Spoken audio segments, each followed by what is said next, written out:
Hi viewers, welcome to 70mm by SS Media. ఒక సినిమాకు కథా స్క్రీన్ ప్లే ఎంత ముఖ్యమో పాత్రలు టైటిల్ కూడా అంతే ముఖ్యం. స్టార్ హీరోస్ మూవీస్కు మాస్ మసాలా మూవీస్కు టైటిల్స్ పెట్టాలంటే దర్శక నిర్మాతలు చాలా ఆలోచించి మరీ నిర్ణయిస్తారు. ఒక్కోసారి వేర్వేరు నిర్మాతలు ఒకే టైటిల్ని 2 సినిమాల కోసం రిజిస్టర్ చేయించిన సందర్భాలు చాలానే ఉన్నాయి. కొన్ని కాస్త వివాదంగా మారి వార్తల్లో నిలిచాయి కూడా. కత్తి, కలేజా టైటిల్స్ కోసం నావంటే నావని నిర్మాతలు గొడవ పడగా తర్వాత ఆ టైటిల్స్ ముందు హీరోల పేర్లు యాడ్ చేసి రిలీజ్ చేశారు. ఇంకొన్ని గొడవలు ఫిల్మ్ ఛాంబర్ లోపలే పెద్దల సమక్షంలో పరిష్కరించబడ్డాయి. కానీ 1987లో ఎన్టీఆర్, కృష్ణగార్ల మధ్య ఒక టైటిల్ కోసం పెద్ద రచ్చే జరిగింది. 1987లో కె రాఘవేంద్రరావు గారి డైరెక్షన్లో బాలకృష్ణ, విజయశాంతి హీరో హీరోయిన్లుగా సామ్రాట్ అనే మూవీ రూపొందింది.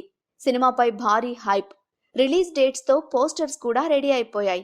అయితే అదే టైంలో కృష్ణ గారి కుమారుడు రమేష్ బాబుని హీరోగా పరిచయం చేస్తూ వి మధుసూదన్ రావు గారి డైరెక్షన్లో ఒక సినిమా రెడీ అయింది.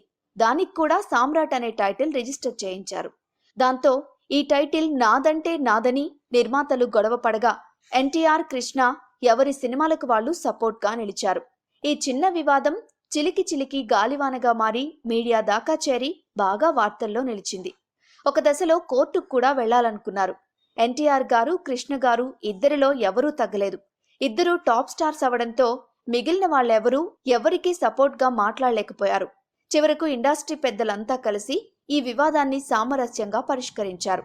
అలా బాలకృష్ణ సామ్రాట్ మూవీ టైటిల్కు ముందు సాహస అనే పదం యాడ్ చేసి సాహస సామ్రాట్ అనే పేరుతో రిలీజ్ అవ్వగా రమేష్ బాబు మూవీ మాత్రం సామ్రాట్ అనే టైటిల్తోనే రిలీజ్ అయింది. ఇలా టైటిల్ కోసం పెద్ద ఇష్యూ అయింది ఈ 2 సినిమాల విషయంలోనే. కాగా సాహస సామ్రాట్ ఫ్లాప్ అవ్వగా సామ్రాట్ హిట్ మూవీగా నిలిచింది.